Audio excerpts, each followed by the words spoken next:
لیے ایک پارے کا جو ہے وہ بیان کیا جائے گا تاکہ اہم مضامین جو ہے وہ سامنے آ جائے۔ قرآن پاک کی ابتدا سورۃ فاتحہ سے ہے۔ فاتحہ کے معنی ہے کھولنا، کیونکہ اس سے قرآن پاک کو کھولا جاتا ہے، اس لیے اس کا نام سورۃ فاتحہ رکھ دیا گیا۔ اور اس سورت کا ایک نام سورۃ الشفاء بھی ہے، سورت کا ایک نام ام القرآن بھی ہے۔ حضور صلی اللہ علیہ وسلم نے فرمایا ما انزلت فی التوراۃ ولا فی الانجیل ولا فی القرآن مثلہ، نہ اس کی مثل کوئی قرآن میں کوئی آیت نازل ہوئی اور کوئی صورت نازل ہوئی، نہ انجیل میں نہ ہی تورات کے اندر۔ اور خود آپ صلی اللہ علیہ وسلم نے ایک حدیث مبارکہ میں اس کی تفصیل بیان کر دی کہ اس صورت کو 3 حصوں کے اندر بیان کر دیا گیا۔ فرمایا الحمدللہ رب العالمین، جب بندہ کہتا ہے تو اللہ رب العزت فرماتے ہیں حمدنی عبدی۔ جب بندہ کہتا ہے الرحمن الرحیم تو اللہ رب العزت فرماتے ہیں اثنى علی عبدی، میرے بندے نے میری ثنا بیان کی۔ جب بندہ کہتا ہے مالک یوم الدین تو اللہ رب العزت فرماتے ہیں مجدنی عبدی، میرے بندے نے میری بزرگی بیان کی۔ جب بندہ کہتا ہے ایاک نعبد و ایاک نستعین تو اللہ رب العزت فرماتے ہیں یہ ھذا بینی و بین عبدی، یہ میرے بندے کے درمیان ہے، یعنی اس کے اندر اللہ رب العزت ایک معاہدہ لے رہے ہیں، اے بندے تیرا کام میری عبادت کرنا ہے اور میرا کام تمہاری مدد کرنا ہے۔ جب اس کے بعد جو ہے انسان یہ معاہدہ کر لیتا ہے تو اللہ نے پھر خود دعا بھی بتا دی اہدنا الصراط المستقیم، کہ ہم کو سیدھے راستے پر چلا، ان لوگوں کے راستے پر جن پر تو نے انعام کیا ہے، نہ کہ ان لوگوں پر راستے پر جن پر تیرا غضب نازل ہوا ہے۔ اس سے مغضوب علیہم کون لوگ ہیں کہ جن کے پاس علم ہے لیکن اس کے باوجود عمل نہیں کرتے، بے عملے لوگ ہیں۔ اور ظالمین سے مراد جو ہے بے علم لوگ ہیں جو علم حاصل کرنے کی کوشش ہی نہیں کرتے۔ اس کے آگے جو ہے سورۃ البقرہ کی بہت ساری فضیلتیں ہیں۔ بقرہ گائے کو کہتے ہیں کیونکہ اس کے اندر بنی اسرائیل کا ایک واقعہ ہے کہ جو گائے ذبح کرنے کا حکم دیا گیا تھا، وہ دلچسپ واقعہ آتا ہے۔ تو اور سورۃ البقرہ کی مثال فرمایا جس گھر کے اندر سورۃ البقرہ پڑھی جاتی ہے تو شیطان اس گھر سے دور بھاگ جاتا ہے۔ آگے الف لام میم یہ حروف مقطعات میں سے ہے، یہ کتاب اس کے اندر کوئی شک و شبہ نہیں ہے، اس لیے کہ جس چیز کے اندر شک و شبہ ہو جائے پھر انسان جو ہے اس پر عمل نہیں کرتا۔ پھر آگے لوگوں کو 3 طرح کی قسمیں بیان کر دی ہیں۔ ایک جو ہے وہ مخلص مومن ہے، ان کی نشانیاں بیان کر دی کہ وہ نماز بھی پڑھتے ہیں، بن دیکھے اللہ پر ایمان لاتے ہیں، جنت کو مانتے ہیں، جو ہم نے دیا خرچ کرتے ہیں، اور جو پہلی کتابوں پر بھی ایمان لاتے ہیں۔ تو یہ فرمایا کہ مخلص مومن ہے، یہ ہدایت پر بھی ہے اور یہی کامیاب لوگ ہیں۔ اور دوسرا جو ہے جو بالکل کافر ہیں، جو اعلان جو ہے اعلان کرتے ہیں کہ ہم کافر ہیں، بالکل انکار کرنے والے ہیں، توحید کا انکار کرتے ہیں، تو ایسے لوگ جو ہے اس درجے پر پہنچ جاتے ہیں تو اللہ فرماتے ہیں ہم نے ان کے دلوں پر مہر لگا دی، ان کے کانوں پر مہر لگا دی، وہ حق بات کو سننا پسند نہیں کرتے، تو ان کے لیے وَلَهُمْ عَذَابٌ عَظِيمٌ، دردناک عذاب ہے۔ تیسری قسم کے لوگ وہ ہیں جو بعض جو ہے ایمان والوں کو دھوکہ دینے کی کوشش کرتے ہیں، دنیاوی فائدہ دیکھ کر جو ہے آ جاتے ہیں ہم تمہارے ساتھ ہیں، اور پھر جو ہے وہ بدل جاتے ہیں۔ یہ منافقین جو ہے یہ سب سے خطرناک قسم کے لوگ ہیں، تو ان کے لیے بھی یہی ہے کہ یہ بھی جو ہے یہ بھی جہنمی ہے اور ان کے بھی سخت عذاب ان کے لیے ہے۔ اہل قرآن پاک کے خاص طور پر امتیاز ذکر کر دیا، کیا لوگوں تم اپنے رب کی عبادت کرو جس نے تم کو پیدا کیا۔ آج بہت سارے لوگ یہ کہہ دیتے ہیں کہ دینی لوگوں کو کیا ہے کہ ہر وقت اپنے رب کی عبادت کرو۔ یہ اللہ رب العزت خود فرمایا رہے ہیں کہ لوگوں تم اپنے رب کی عبادت کرو جس نے تم کو پیدا کیا، تم سے پہلے لوگوں کو پیدا کیا، تاکہ تم جو ہے بچ جاؤ، تاکہ تم پرہیزگار بن جاؤ۔ پھر آگے اللہ رب العزت کی کچھ نشانیاں کہ اللہ نے تمہارے لیے زمین کو بچھایا، آسمان کو چھت بنایا، آسمان سے تمہارے لیے پانی اتارا، اور آگے فرمایا اگر تم یہ سمجھتے ہو کہ محمد صلی اللہ علیہ وسلم نے یہ قرآن اپنی طرف سے بنا لیا ہے تو ایسا کرو کہ اس کی مثل جو ہے کوئی ایک سورت ہی لا کر دکھاؤ، قل هو اللہ جتنی کی سورت لا کر دکھاؤ، اور اگر ایسا نہیں کر سکتے تو ہرگز نہیں کر سکو گے۔ فرمایا کہ پھر جو ہے مان جاؤ اور پھر ڈرو اپنے آپ کو اس آگ سے بچا لو کہ جس کا ایندھن انسان اور جہنم ہے اور وہ کافروں کے لیے تیار کی گئی ہے۔ اس کے بعد جو ہے انسان کی ابتدا کی فضیلت بیان کی گئی کہ انسان کو جب جو ہے پیدا کیا گیا اس وقت نہ تو کوئی مفسر تھا نہ کوئی مورخ تھا تاریخ لکھنے والا، تو وہ بات بھی تو لوگوں کو پتہ ہونی چاہیے کہ اللہ نے کس وجہ سے انسان کو خلیفہ بنایا۔ تو فرمایا کہ جب اللہ رب العزت نے آدم علیہ السلام کو بنایا اور پھر جو ہے فرشتے کہنے لگے اے اللہ ایسی مخلوق پیدا کرنے والا ہے جو زمین میں فساد پھیلائے گی، تو اللہ رب العزت نے فرمایا جو میں جانتا ہوں تم نہیں جانتے۔ پھر اللہ نے نام بتائے سب کو، فرشتوں کو بھی اور آدم علیہ السلام کو بھی۔ تو آدم علیہ علیہ السلام نے وہ یاد کر لیے، بتا دیے، تو اللہ نے فرمایا اسی وجہ سے میں نے اس انسان کو اپنا خلیفہ بنا لیا۔ تو انسان کو فضیلت جو ملی ہے وہ علم کی وجہ سے بنی ہے کہ آدم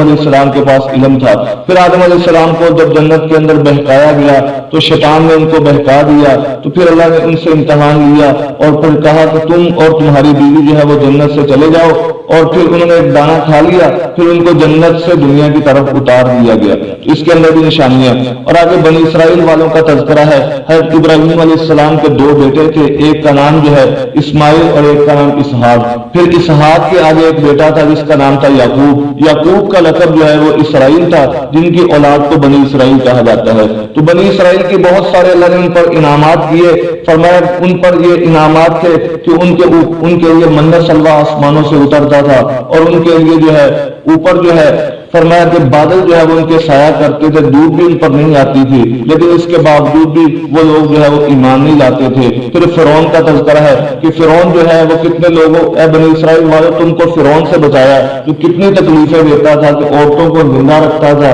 تمہارے مردوں کو جو ہے وہ بچوں کو قتل کر دیا کرتا تھا۔ تو اللہ رب العزت کی یہ نشانیاں، اور فرمایا کہ تم جو ہے اس کے بدلے میں کیا کرو، تم نماز قائم کرو، زکات دو، اور رکوع کرنے والوں کے ساتھ رکوع کرو۔ پھر جب بنی اسرائیل والوں پر جو ہے آسمان سے منت سلوہ اترتا تھا تو یہ کہنے لگے اے اللہ ہم ایک ہی کھانا کھا کھا کر تنگ آ گئے ہیں، تو اب ایسا کرو کہ ہمارے لیے ہم خود جو ہے وہ زمین کے اندر کھیتی کرنا چاہتے ہیں۔ تو اللہ نے ان کی بات مان لیا، اور آگے فرمایا ایمان والو، اور آگے یہودی کہتے ہیں ہم حق پر، عیسائی کہتے ہیں ہم حق پر، تو اللہ نے فرمایا ایمان والا ہو، چاہے یہودی ہو یا عیسائی ہو یا مجوسی ہو، جو بھی کامیابی کا راستہ کیا ہے، جو اللہ پر ایمان لاتا ہے اور آخرت پر ایمان لاتا ہے اور نیک اعمال کرتا ہے وہی کامیاب ہے۔ ایمان والے بھی اسی وجہ سے کامیاب ہے کہ اللہ پر اور آخرت پر یہ ایمان لانے والے ہیں، تو اس وجہ سے یہ کامیاب ہے۔ اور آگے بنی اسرائیل کو حکم دیا گیا کہ تم جو ہے ان کا کوئی مقتول ہو گیا، کسی کو قتل کر دیا گیا، قاتل کا پتہ نہیں چل رہا تھا، تو اللہ کی طرف سے ان کو یہ حکم دیا گیا کہ ایسا کرو کہ ایک جانور کو، گائے کو ذبح کی جائے، اور اس گائے کا گوشت جو ہے وہ اس مردے کے ساتھ لگایا جائے، وہ مردہ خود اٹھ کے بتائے گا کہ یہ میرا قاتل فلاں ہے۔ لیکن لوگوں نے آگے سے سوال کرنا شروع کر دیا، وہ گائے کیسی ہو، اس کی عمر کتنی ہو، وہ دودھ دیتی ہو یا نہ، اس کا رنگ کیسا ہو، تو جتنا وہ سوال کرتے گئے تو اللہ کی طرف سے ان پر اتنی ہی سختی آتی گئی۔ اور آگے فرمایا گیا کہ اور جب ہم نے بنی اسرائیل سے عہد لیا تم اللہ کے علاوہ کسی کی عبادت نہ کرو، یعنی ہمیشہ عبادت اللہ کی کرو، اور اپنے والدین کے ساتھ اچھا سلوک کرو، قریبی رشتہ داروں کے ساتھ، یتیموں کے ساتھ، یہ ہر ایک کے لیے یہی حکم ہے،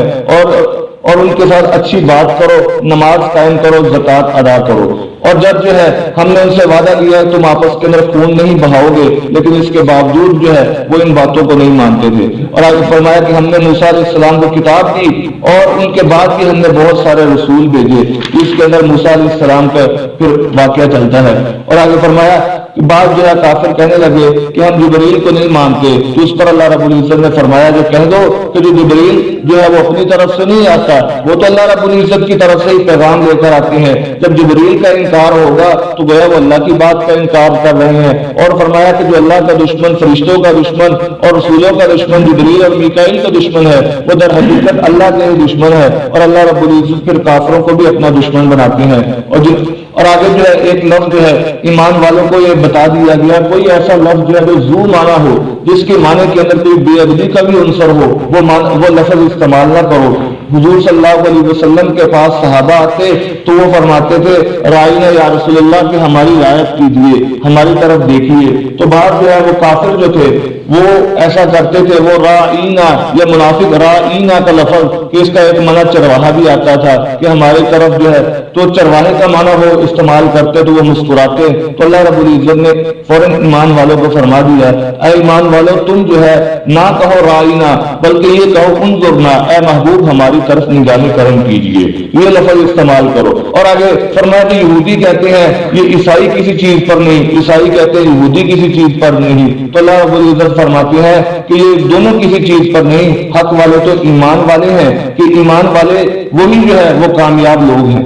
ابھی ابراہیم علیہ السلام کا واقعہ کہ یہودی اور عیسائی بھی کہتے تھے ہم ابراہیم کی ملت پر ہیں، ابراہیم کو ماننے والے ہیں، اور لیکن ہم محمد صلی اللہ علیہ وسلم کو نہیں مانتے. تو اللہ رب العزت نے فرمایا کہ جو ابراہیم علیہ السلام وہ بھی تو توحید کے قائل تھے، وہ تو لوگوں کو بتوں کو توڑنے والے تھے، اور تم بتوں کی پوجا کرنے والے ہیں، تم کیسے جو ہے ابراہیم کے ماننے والے ہو سکتے ہو. آگے ابراہیم علیہ السلام نے پھر بیت اللہ کی جو تعمیر کی ہے اس کا تذکرہ کہ ابراہیم علیہ السلام اور اسی طرح اسماعیل علیہ السلام نے بیت اللہ کی تعمیر کی ہے. اور آگے فرمایا کہ یہ یہود و نصارہ کبھی بھی تم سے راضی نہیں ہو سکتے، جتنی مرضی ان کے ساتھ نرمی اختیار کر لو. یہ اللہ رب العزت جو ماضی حال مستقبل کو جاننے والے ہیں وہ فرما رہے ہیں جب تک تم ان کا ملت کے اندر نہیں چلے جاؤ گے، ان کا دین اختیار نہ کر لو گے، ان کے مذہب میں نہ چلے جاؤ گے، اس وقت تک جو ہے یہ تم سے راضی نہیں ہو سکتے. اور آگے فرمایا بنی اسرائیل والوں تم میری نعمتیں یاد کرو جو میں تم پر کی تھی، اور میں تم کو تمام جہان والوں پر فضیلت دی تھی.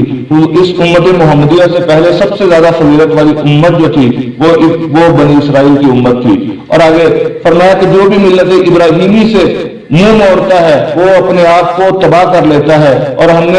اور فرمایا ابراہیم علیہ السلام کو ہم نے چن لیا، اور یہی وہ جو آخرت کے لیے بھی وہ نیک لوگوں میں سے ہے. پھر ابراہیم علیہ السلام نے وصیت کی تھی اپنے بیٹوں کو، اور یعقوب علیہ السلام نے بھی اپنے بیٹوں کو وصیت کی تھی کہ جب بھی تم کو موت آئے اسلام کی حالت کے اندر آئے. فرمایا کہ اسلام میرے بعد جو ہے کس کی عبادت کرو گے؟ تو انہوں نے کہا اسی کی جس کی ابراہیم اسماعیل اور اسحاق کرتے ہیں، اور وہ ایک ہی معبود ہے، یعنی ایک اللہ کی ہی عبادت کرو گے. اور آگے فرمایا یہ ایک امت تھی جو تم سے پہلے چلے گی. یہ ایسا نہیں ہے کہ محض قصے کہانیاں نہیں ہے کہ ان کے لیے وہ ملا ان کو جو انہوں نے دیا، تمہیں وہ ملے گا جو تم کرو گے. نہ تم سے پوچھا جائے گا جو انہوں نے دیا، اور نہ ہی جو تم کر رہے ہو اس کے بارے میں تمہیں جواب دہ ہونا پڑے گا،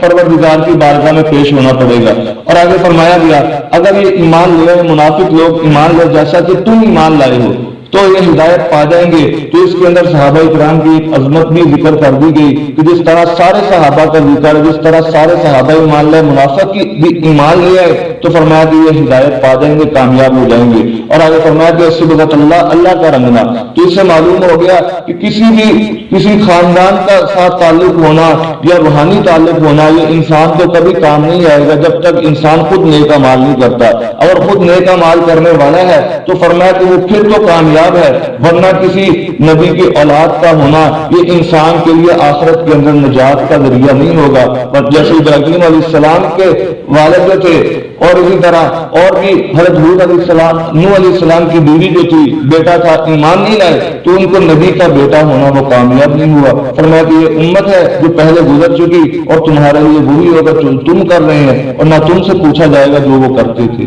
دعا اللہ رب العزت ہم سب کو قرآن پاک سمجھ